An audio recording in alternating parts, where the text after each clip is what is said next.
नमस्कार, न्यूज़रूम में आप सभी का स्वागत है। तेलंगाना में जैसे जैसे मतदान का समय करीब आ रहा है, वैसे वैसे तुष्टीकरण की राजनीति जोर पकड़ने लगी है। मुख्यमंत्री केसीआर और उनके करीबी असदुद्दीन ओवैसी खुलकर अपनी सभाओं में मुस्लिम मुस्लिम कर रहे हैं। दूसरी ओर कांग्रेस भी खुद को मुस्लिमों का सबसे बड़ा हितैषी साबित करने में लगी हुई है। 10 साल से तेलंगाना की सत्ता में जमे मुख्यमंत्री के चंद्रशेखर राव दावा कर रहे हैं कि कांग्रेस ने अपने कार्यकाल में अल्पसंख्यकों के लिए मात्र 2000 करोड़ रुपए खर्च किए, जबकि उनके नेतृत्व वाली भारत राष्ट्र समिति की सरकार ने 10 साल में अल्पसंख्यकों के विकास पर 12,000 करोड़ रुपए की बड़ी राशि खर्च की। केसीआर अपनी सभाओं में उम्मीद जता रहे हैं कि अल्लाह ने चाहा तो तेलंगाना एक बार फिर उनके पास आएगा। केसीआर के भाषणों को आप सुनेंगे तो आपको आभास होगा कि वह किसी चुनावी रैली को नहीं बल्कि धार्मिक रैली को संबोधित कर रहे हैं। मुख्यमंत्री केसीआर ने संविधान की शपथ लेते समय सबके साथ न्याय करने की बात कही थी, लेकिन उनके भाषणों से लग रहा है कि उन्होंने सिर्फ वोट बैंक की राजनीति की है। हम आपको बता दें कि अल्पसंख्यक मतदाताओं को लुभाने के लिए भारत राष्ट्र समिति के अध्यक्ष और तेलंगाना के मुख्यमंत्री केसीआर ने यह दावा भी कर दिया है कि यदि उनकी सरकार तीसरी बार भी बनती है तो वह मुस्लिम युवाओं के लिए आईटी पार्क स्थापित करेंगे। यहाँ सवाल केसीआर से है कि क्या आईटी पार्क अब धर्म के आधार पर बनाए जाएंगे? क्या वोट बैंक की राजनीति के चलते आने वाले समय में देश में पुल, पुलिया, स्कूल, कॉलेज, अस्पताल और बस व ट्रेन भी धार्मिक आधार पर चलेंगी? सवाल यह है कि आखिर किसी भी कीमत पर सत्ता हासिल करने को आतुर नेता देश को किस राह पर ले जाना चाहते हैं? यदि राजनीतिक दल धर्म के आधार पर संसाधनों को स्थापित करने की बात करने लगेंगे तो उनमें और प्रतिबंधित संगठन पीएफआई में क्या अंतर रह जाएगा, जो 2047 तक भारत के इस्लामीकरण का लक्ष्य लेकर चल रही है? कहीं है केसीआर की ओर से दी जा रही शह का परिणाम तो नहीं है कि एआईएमआईएम के नेता अकबरुद्दीन ओवैसी खुलेआम पुलिस अधिकारियों को धमकी देने लगते हैं? कहीं यह केसीआर द्वारा दी जा रही शय का परिणाम तो नहीं है कि अकबरुद्दीन ओवैसी पुलिस अधिकारी को धमकी देते हुए कहते हैं कि अगर वह अपने समर्थकों को इशारा करेंगे तो पुलिस अधिकारी वहां से भागने के लिए मजबूर हो जाएंगे? इसके अलावा केसीआर अपनी सभाओं में बीजेपी की हार की भविष्यवाणी करें, इसमें कुछ गलत नहीं है, लेकिन सवाल यह है कि वह आखिर मुस्लिमों से यह क्यों कह रहे हैं कि उन्हें डरने की जरूरत नहीं है, क्योंकि 2024 में बीजेपी हारने वाली है। बीजेपी 2024 में हारे या जीते, लेकिन इससे किसी को डरने या नहीं डरने की जरूरत कहां से आ गई? सबको पता होना चाहिए कि भारत में राजनीतिक पार्टियां या सत्ताधारी दल कानून से ऊपर नहीं है। हम आपको बता दें कि महेश्वरम से शिक्षा मंत्री सविता इंद्र रेड्डी की चुनावी सभा को संबोधित करते हुए केसीआर ने यह विवादित बयान दिया है।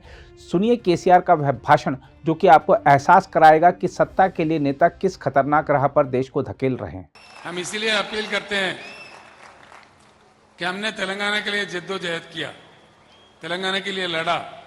उस टाइम भी मैं कंदुकूर में कई जगह, यहाँ इस हैदराबाद में भी कई जगह मेरा तकरीर भी हुआ। मैं उन दिनों कह रहा था हमारे तेलंगाना के जंग में इंसाफ है, नेकी है, नीयत है। अल्लाह के घर में देर हो सकता लेकिन अंधेर नहीं है,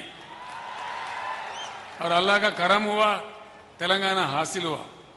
आप लोग एक बात को गौर कर सकते, कांग्रेस की हुकूमत में कदम कदम पे दंगे फसाद होते थे, कर्फ्यू लग जाता था। आज हमारे 10 साल के हुकूमत में एक बार भी कर्फ्यू नहीं लगा, एक बार भी दंगा नहीं हुआ। ये बात आप समझ सकते हैं। उन दिनों हम जो कह रहे थे, हमारे जो खिलाफ थे लोग उल्टा पुल्टा बोल रहे थे। मैं कहा उस दिन, मुद्दा लाख बुरा चाहे तो क्या होता, वही होता है जो मंजूर खुदा होता है। तेलंगाना हासिल हो गया, और आज माइनॉरिटीज के डेवलपमेंट के लिए, अकलियती बहबूदी के लिए हमने जो स्कूल खोले हैं उसको जूनियर कॉलेज बना दिए, क्योंकि सविता रेड्डी जी या मंत्री जी है और वो एजुकेशन मिनिस्टर भी है, इसलिए बेहतरीन जूनियर कॉलेजेस भी हमने खोल दिए। उन बच्चों को बेहतरीन तालीम हासिल हो रहा है। और एक बात आपके कान पे डालना चाहूंगा जरूर, हमसे पहले 10 साल कांग्रेस का हुकूमत था। उनके 10 साल के दौर में उन्होंने माइनॉरिटी डेवलपमेंट के लिए खर्च किया सिर्फ 2000 करोड़ रुपया। हमारे 10 साल के हुकूमत में हमने माइनॉरिटी डेवलपमेंट के लिए खर्च किया 12,000 करोड़ रुपया। अब फर्क आप समझ सकते हैं, किसको मुसलमानों से प्यार है, कौन पार्टी आपको वोट बैंक बना के आपका वोट लूट लिया, ये सारे बात आप समझ सकते हैं।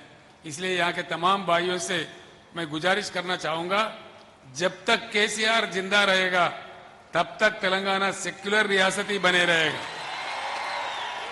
हम लोग एक सेक्युलर रियासत है और सेक्युलर रियासत ही रहेंगे, ये हमारा उसूल है, हमारा पार्टी का उसूल है।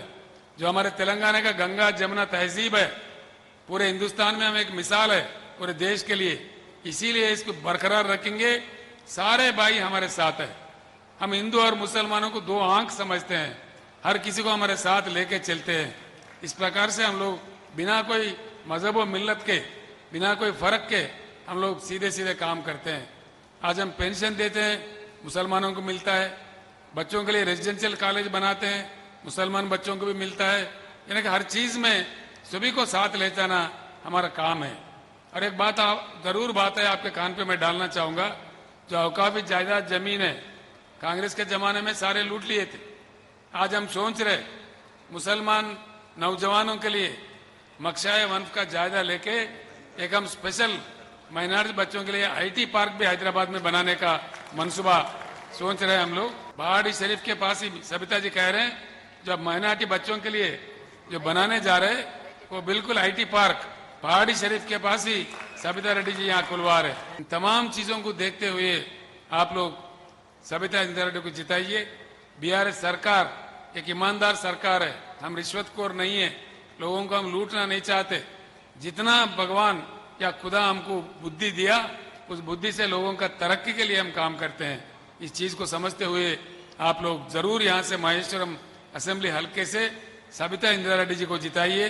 वो बेहतरीन मोहतरमा है, लोगों के लिए काम करते हैं। अगर आप भी लेना चाहते हैं देश दुनिया की तमाम जानकारी तो आज ही सब्सक्राइब करें हमारे चैनल को। साथ ही नीचे दिए बेल आइकन को जरूर दबाएं ताकि हर अपडेट आप तक पहुंच सके।